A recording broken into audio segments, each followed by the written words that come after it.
Okay, here we go. And before you know it, I do a little hit for vocal. They sponsor our. I saw that on the video you sent me. Gotcha. So that happens beforehand. And here we go in 3, 2. Hey, peace and blessings to you. My name is Jere B. I am the EntreMusician. And so is this wonderful young man sitting to my right. Oh my goodness, we're going to have so much fun today. I have the incomparable Fred Hughes. We're going to talk about absolutely everything because he's done just about absolutely everything musically. But before we do that, let's do this. As you know, all of our videos are sponsored by the great people at Vocal. Vocal is the only beverage on the planet designed to soothe, refresh, and restore your voice. If you talk all day like I sometimes do, or you sing all night, you don't sing all night, do you, Fred? You play all night. I play all night, yes. If you sing all night, you definitely got to get Vocal. You want to go to drinkvocal.com to learn more. And oh my goodness, we're in for a treat today because Fred Hughes has done it all for over 3 decades. He has been absolutely on point, and he embodies the 2 words that every EntreMusician should have. Those 2 words are always working. Right? That's true. Very true. Yes. How you doing, man? I'm doing great. It's great to finally meet you. I know we had texted back and forth and Facebook message, but it's great to see you and great to be with you and talk with you. I'm looking forward to the next few minutes. Well, absolutely, man. There's another 2 words that I want to throw at you too, Fred, as I've observed your artistry from the very first time we begin texting, and those are accomplished musician. You are absolutely phenomenal. Look, man, my nose is brown enough. I don't have to say anything that I don't mean. You are absolutely on point. I've been enthralled by what I've learned and heard about you. I know you got started at 8 years old, so you got to give me the summary, man. Well, thank you so much for those kind words. I really do appreciate it. Yeah, I always was around music. My dad was a musician, and so from the time that I was a little kid, this is all I ever wanted to do. In fact, my mom used to tell stories that she would come home. She worked the 7 to 11 shift at the hospital, and she'd come home, and I'd still be up in the high chair. My dad's playing jazz, and I'm sitting there grooving to the music when I should have been in bed. And so, fortunately, my dad waited to the right time to actually say, okay, I think it's time for you to play. Although I always wanted to play, you know, his band would rehearse. I'd be downstairs, you know, banging on the drums or banging on the piano when they were taking a break from their rehearsals. And then I would go along with him to concert band rehearsals and sit in the tuba section with him. So I always knew I wanted to play, but it wasn't until it just seemed like the right time to all of a sudden an organ showed up at the house, and all of a sudden I was playing tuba. And I started doing both of those with my dad, playing next to him in a concert band on tuba and in his groups on organ, as I started on organ back then. And I was in the Musicians Union at 12 playing professionally. So yeah, I'm very fortunate. I get to go back to my hometown this weekend and play. And I did an interview for the radio station or the newspaper, and I didn't realize at the time, but it's who I am. I spoke so much about the community that I grew up in and all the mentors that I have. And I can't say enough about that. That type of education and getting that kind of experience from a young age is why I am who I am. Absolutely. And that's neighboring to Ohio. We're in Ohio. That was Lancaster, PA. Is that right? Correct. As a kid, I used to go to Lancaster, Ohio because I had relatives there. Wow. Wow. So we're closer than we thought, right? Yes, sir. Yes, sir. Now, you're really based in D.C. now and doing a lot of things down in D.C., but actually internationally too. But you make your home in D.C.? That's correct. That's correct. Man, and so the military training, there was a lot of military playing. Tell me about that. Did you enlist, or were you just, how did that work out? Yeah, again, it goes to the community. The band that I grew up in, there were so many young musicians that went out of that band and went into all of the premier bands in Washington, D.C. 2 young musicians that were featured as soloists from the time they were kids in the community band, both made, by the time they were 18, the President's Own Marine Band. And so we all had a very high bar set as to what we would do. And, you know, I was growing up playing tuba and keyboards, wasn't sure. At that time, I thought I wanted to be a professional tuba player. I wanted to be in that President's Own Marine Band. And as it would be, there was no audition coming up for 2 years after I graduated from high school. My dad said, "You're not staying around the house to wait. No, it's not going to happen." So there was an audition opening for the Army Bands program, and I got to go to the band that I wanted to right out of high school. And so that's how I started in the whole thing. Ironically, one of my tuba teachers and one of my keyboard teachers both said to me, because I said, "Should I go to college or what should I do?" And they said, "What do you want to do?" I said, "I want to play." And then they said, "Well, then you should go play." And that was how the military obviously was the door that opened, that seemed like the logical way to do it. You know, in hindsight, I've been very fortunate because of my experiences and all that I've done, that I've taught on the collegiate level. You couldn't do that anymore now. You just couldn't. I mean, nowadays you do have to go to college and you have to get that part of the education if you're going to be in the teaching side of things. So things have definitely changed from the time I came up through. But yeah, military seemed like the way to go, and I had a wonderful time. I really did. I got so many great experiences through it. So yeah, thanks for asking. Travel too, I'm sure. You know, that facilitated all the travel that you've done. Certainly, yes. I mean, my first 7 years, I was in the 1st Army Band, which was stationed right outside of Washington, D.C. Then I got sent to Korea, and I was in Korea for 4 years. Recorded a bunch of albums, was playing all the time. I mean, it's the closest thing in my lifetime that I could imagine what it was like for Dizzy Gillespie, Miles, and all those on 52nd Street, because jazz was just becoming popular in Korea, and everybody was enjoying it. And it got to the point that I was doing so much on the outside that it was time for me to leave the Army. So I left the Army to stay in Korea. Ended up back in the States, and right towards the end of what would have been, if I was going to come back in the military, I'd have to go back to basic training. I was on a gig, and both the Army Blues and the Army Jazz Ambassadors, which are the two premier jazz ensembles in the Washington, D.C. area, the Jazz Ambassadors travels, both needed a piano player, and they asked me if I'd come back in. So Jazz Ambassadors were going to do all the festivals in Europe that year, and you know, what you going to do, stay in D.C. or go to Europe? I chose the Jazz Ambassadors, and it was a wonderful another 6 years with them. And it got to a point where I was doing so much traveling and playing, and things were going, and it was one of those decisions. Do I stay for a retirement, or do I take some of the opportunities that I have right now? And I took the opportunities, and rest, you know, it's in the resume.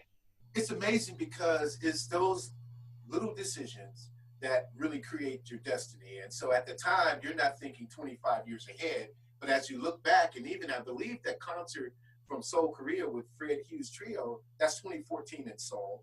And if it wasn't for the decision that you made a while back, you wouldn't have been able to create that platform for yourself. That's correct. That's correct. That's correct. And one of the greatest years of my life was as the conductor and musical supervisor for the Three Mo Tenors, which eventually became Coke, Dixon and Young. Had I been in the military, I'd have never been able to do that. And that was one of those decisions that it was wonderful to be in that situation while they were a great group to be with, and I got to conduct many great orchestras. And yeah, that's a decision that, and it's interesting that, you know, it's to the point of why we're talking, is that was one of those decisions as a musician. My trio was really starting to get a lot of really great work with jazz festivals, and I got the call to come be with the Three Mo Tenors. And it was one of those points that you go, okay, now I'm going to have to call 2 jazz festivals and tell them, I'm sorry, I'm not going to be able to make this gig because here's the opportunity I've gotten. And they were like, wow, that's really cool. You got to go do it. Ironically, those 2 jazz festivals, I can't get back on them. So it's, you know, it's you make the decisions, but, you know, you got to go. You've been to Newport. You've been to Nice. You've been to Montreux. I mean. Yeah. Yeah. What can you say? You know, and you've had the opportunity as a conductor to do Chicago, Baltimore. You've done L.A. Philharmonic. So, I mean, God has blessed you, but you've done your part in participating in the blessing. I'd like to think so, yeah. Yeah, but I am very, very fortunate to have so many wonderful opportunities and great people to work with. So, yeah, thank you. Well, tell me about the book. You're an author as well. So you have the jazz pianist and this, I don't want to mispronounce it, but the left-hand chords and music theory. Am I saying that correctly? Yeah, the jazz pianist, left-hand voicings and chord theory. Yes. So it's like the reason that the chord theory is in there is because the voicings that we play as a piano player are based on the rules and the theory of music. And so when I originally had that book picked up by Warner Brothers, we tossed and turned about ideas, and I'm like, well, I am teaching theory that goes along with this, and so that's why we put that in the title. Ironically, that book was part of my text when I was teaching college. And I was at the International Association of Jazz Educators, IAJE convention in New York, and I had a record that I wanted to pitch and the book, and got to meet the right people. That's how the book came about. I was already using it, so I knew it worked in the collegiate level. Then it was just going through and making it a self-help type situation so that anybody could read it and figure it out from there. But again, you know, kind of the theme of my career is that it is about the work. It is about the constant day and day getting in those trenches and doing what you need to do. And that's how it came about. It just wasn't that I sat down and went, I'm going to write a book. I mean, this was about, okay, I need to do this to teach this course. And oh, by the way, this has been working for all these years, but I've never sat down and put it in a specific way of doing things. And so again, it really is a very clear path as to how, you know, that happened. Well, that's wonderful, and that's really, you know, the dynamics of being an entre musician is taking every single little opportunity that presents itself, many of them which are out of the studio or off the stage, and going, how can I make this work for me? Correct. Yeah, most definitely. You're definitely doing it. Now, I have to ask you about your wonderful music, because here's what I hear. I'm going to tell you what I hear. I hear an incredibly accomplished musician. Again, I mean that wholeheartedly. I hear your piano playing, but I hear vulnerability. I hear a transparency. And so when you are doing a Bill Evans tune or a Keith Jere tune, I hear confidence, but I also hear, what the heck am I doing here? Well, thank you. Thank you. And the soul of it just comes out of you. How do you embrace that? I mean, you've done Chick Corea, Fats Waller, you've done all of this stuff. How do you approach these giants and still say, well, this is who I am. I'm Fred Hughes. This is my identity. Wow. I've never had somebody really ask that question so succinctly. Thank you. Oh, I know that. But I mean that the answer to this question is so deep in so many levels. And that's where we go. That's where we go on the EntreMusician. All right. So I guess we have a few minutes. So I have to go back. Emotion, when you put the emotion side in there, thank you so much.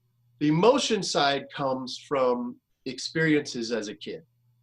In fact, I had this conversation the other day with a musician I was playing with, and sitting as a young kid in listening to that community band that my dad played in, I can remember vividly from when I was maybe 5, 6, when you know, if I think back, that's about the time frame that I can start to really remember things that happened in my life that really affected me. And I would be so moved by what was happening in that community band. And it's a community band. I mean, it wasn't professional musicians. Some of the people that were in there were professional musicians. Here's a group of people that, because of the conductor, are playing at a level and playing emotionally in a way that, you know, I knew this was something special. You know, they worked hard, and here it is, you know.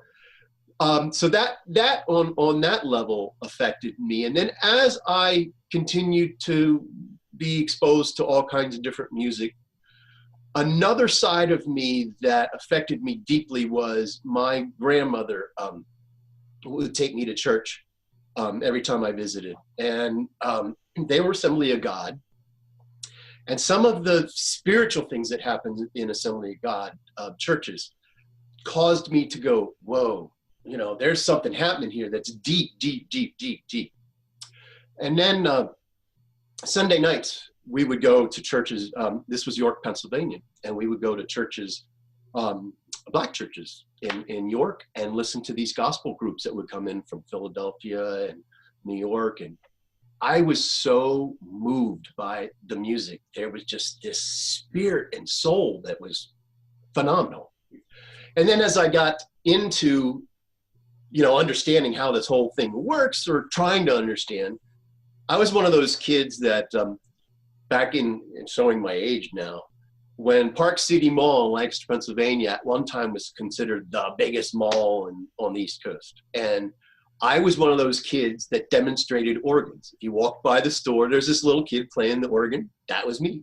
Wow. And so I'm sitting there playing, and church groups would come in from Philadelphia, and people would come into the store to just check out the pianos and organs that were in there.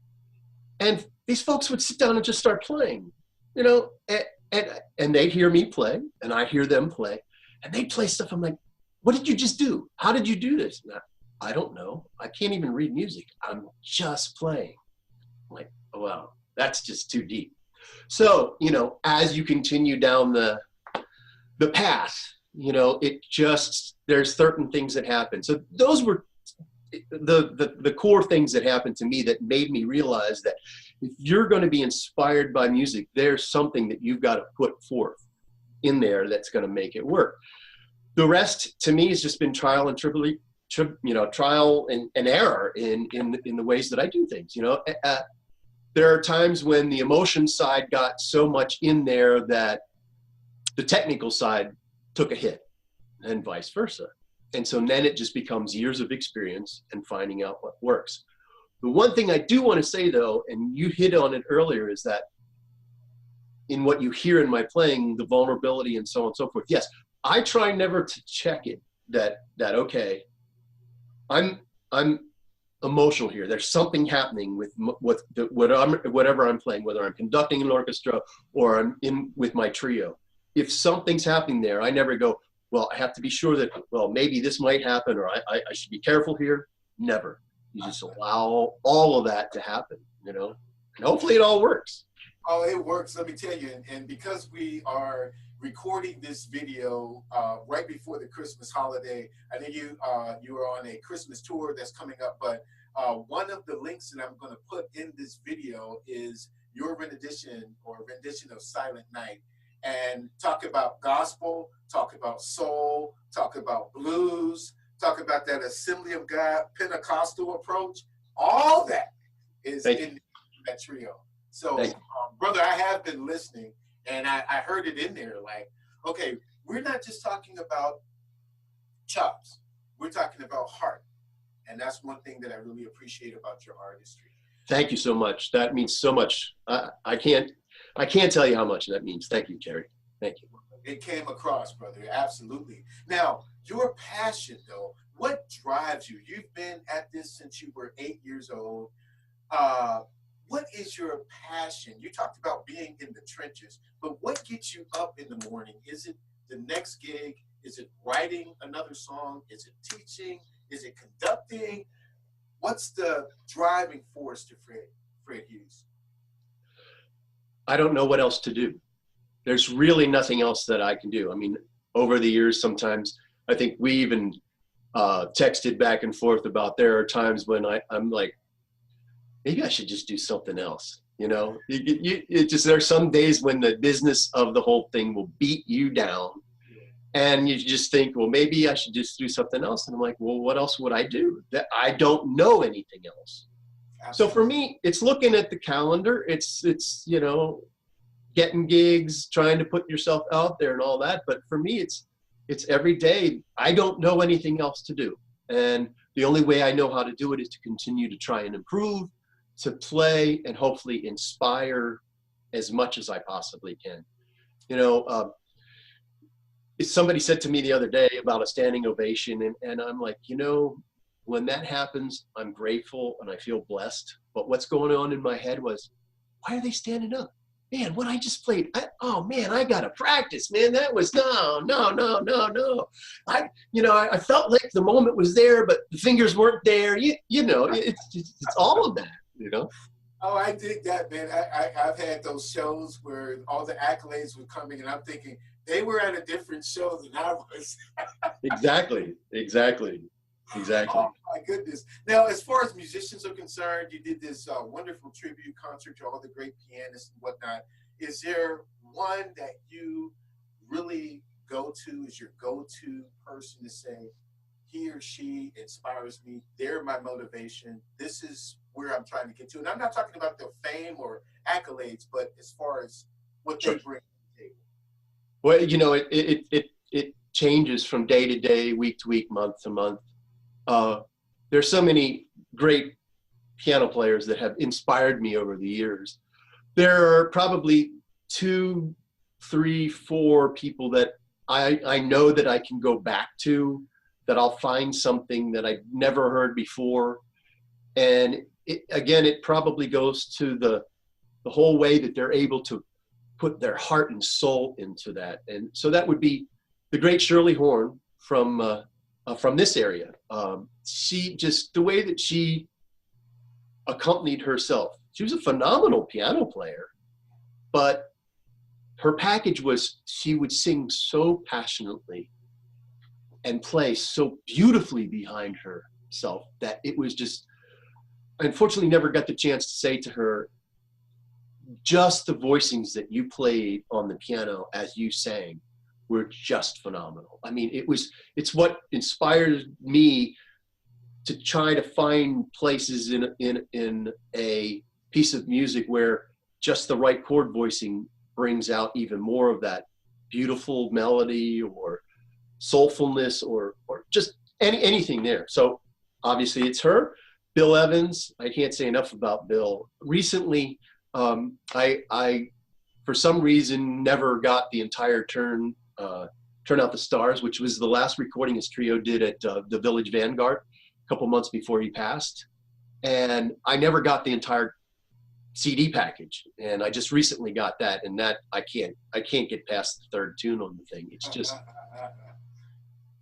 you can hear in there, and he knew he was on his way out. He knew that life was not going to be much longer for him, and you can hear that passion of trying to get everything out.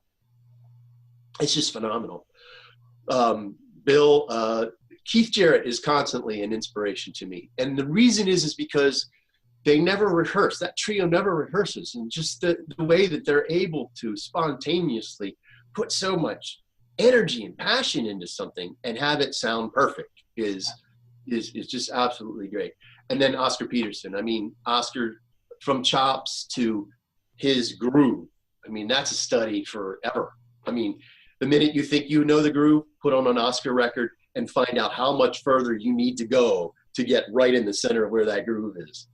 Absolutely. Now, I know the trio is your default, but are there other combinations that you, as a performer, not as a conductor, but as a performer, like experimenting with?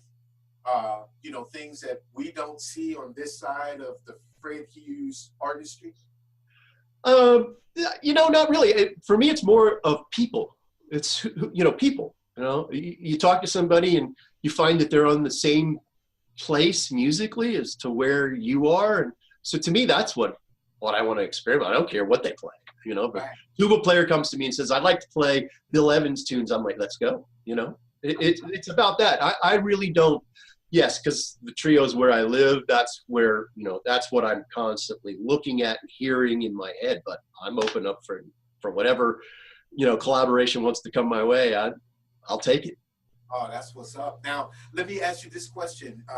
From a standpoint of difficulty, you brought up the business end of being an EntreMusician. What is the ire of Fred Hughes artistry of saying, if I know this has to be done, but I'd rather not? What aspects of business or whatever that thing is, because we all have them, what's your straw? Yeah, I think we even talked about that when we first connected, was how the business has changed. I used to know how to work it. You know, I knew that, okay, if I did my research and I wanted to play these clubs, it's going to take me a while to get that club owner on the phone. But eventually, if I got him on the phone, somehow I could probably get a gig or at least get an answer. Sure. Now it's just, you know, do you text? Do you Facebook message? Do you email? Do you call? You know, how do you get through anymore? And for me, you know, it shows how many years I've been in the business that some of the festivals that were for years I could count on, I'd play the festival every year. All of a sudden it changed hands. There's a new artistic director and you can't catch a cold. So it's that part has been frustrating. And I guess just because I've been doing it for so long, eventually you go, well, how long do I have to keep doing this that I have to work so hard to get a gig? And it seems that anymore, especially to play on the level that I'd like to play at, with festivals and concerts and so on and so forth, that's even harder work to make it happen. And let's not even talk about touring. Touring. Talk about it. Well, that becomes its own, as I think we've discussed, it becomes its own frustration. I mean, do you say yes to a gig that you know, okay, that's going to deplete the rest of the tour money because the deal just doesn't make any sense? Do you take it? Is it really worth it? You know, there was it still is, it's under a different name, but when the Jazz Connect convention first started in New York City, I remember sitting and listening to bassist, and I apologize for not giving him credit for this because I'm not going to remember who it was, but he said that selling his music on YouTube was the capital he needed to go on tour. That's how he put his band on tour, because he couldn't do it from just the gigs and what he got paid from the gigs. If he wasn't selling his music on YouTube, he wasn't taking his band on tour. Or if he did, it was going to go deeply into his pocket. Amazing. Yeah. Amazing. So, I mean, again, you wake up every morning and you go, okay, there's nothing else I know to do. I have to do this. Absolutely. And then you've proven that there's no real formula. If there's no opportunity, often EntreMusicians have to create the opportunity. We have to constantly be creative to have the money coming in to get the bills, to pay the band, to pay other people that surround the band to make the show even happen. That's correct. That's correct. And there's that. I talk about this a lot in the DC area because I've noticed it happening, is that when I first came to the area, the very first time I was here was in '79, and there was no way that I knew I was ever going to play Blues Alley in the next 5-6 years. And now I was fortunate enough, young musician, to be playing with some really great musicians in the DC area. But I knew my level was just not there. I needed to punch a bunch of cards. And at the time, there was a club system that was kind of that way. I mean, you weren't going to play unless you had punched these certain cards. That checks and balances are not there anymore. And so it's changed again how the business is going. And unfortunately, there are times when folks are playing in clubs that are bringing all of their friends and so on and so forth. And well, they're good musicians, and I'm glad that they're out there playing. You know, it's taken away from those of us that do this for a living. You know, you got a full-time gig, and I'm glad that you want to go out and play. But stop for a second and realize that if you're playing a club for free, that club owner is going to do that for a couple times. And if he realizes he can do the rest of his week with musicians that just want to play, why would he pay a full-time professional musician money to play? So sometimes I think we forget about how the whole process works.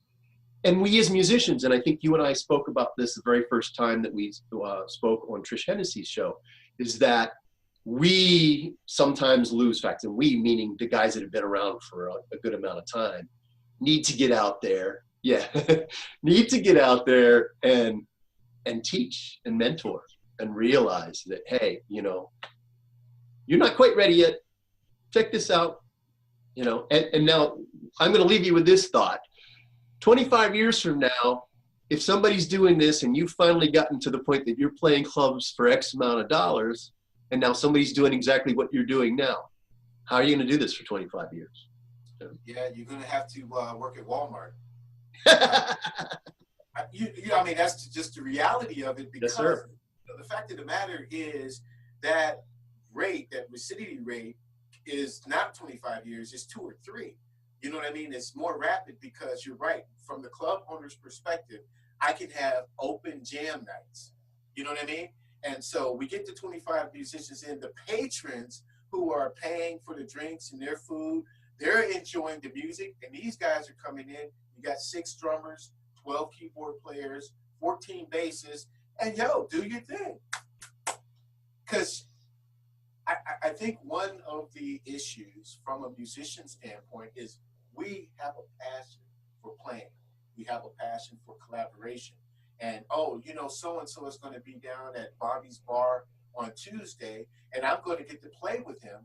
And the money they don't even think about the money part of it, especially if they're music students, because they want that. So there can be a way that some promoters, and I'm not going to, you know, just dispatch all promoters or bar owners or venue owners, but that's an opportunity for them, and they don't have to pay any expenses for the entertainment.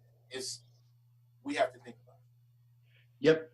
And the other thing is that you got to think about the fact that yes, you want to go out and play, and you want to play as often as possible. But I think another dynamic that is missing these days, and something that even as a teacher, I sometimes forget to push with students, is that you got to go listen. And that means you don't play. You leave your horn at home and you go out and you listen. Some people talk about it as support the musicians. Okay, that's one thing, but I look at it as an education. Okay, I would never have thought to go listen to all the folks that I had on record and think that I was going to sit in with them. I'm going to sit there and listen to them and soak up this lesson I'm getting, and feel fortunate about being able to be here, afford to do this, and then I'm going to go home and I'm going to spend months in the practice room before I'm going to come out and try this again. And I think we've lost touch with some of that too, is that's how you get there. That's right. No, I agree. And you know, something that you might agree on too is the fact that 30 minutes has come and gone almost like that. I mean, so if you have an opportunity, we can put a pin in this and do a part 2. I don't know what your time is. I appreciate the time you're giving me. So what do you think? Let's do it. Let's do it. Very good. Well, I am so grateful to be having this conversation with the one and only Fred Hughes. We haven't even talked about the trio. We haven't even talked about the albums that he has. There are so many things to discuss with this marvelous young man. We're going to come back and do it again. My name is Jere B. I am the EntreMusician. So is Fred Hughes, and so are you. Thanks for tuning in. Look out for part 2 coming up quickly. God bless. We'll see you next time. Thanks, Jere B. Peace and blessings to you, brother. Okay, and we're out. I'm going to stop this recording. The computer's going to do a little spin, and then we'll part 2. Okay? Great. This is fun. This is fun. Yes, sir. It's a pleasure speaking with you.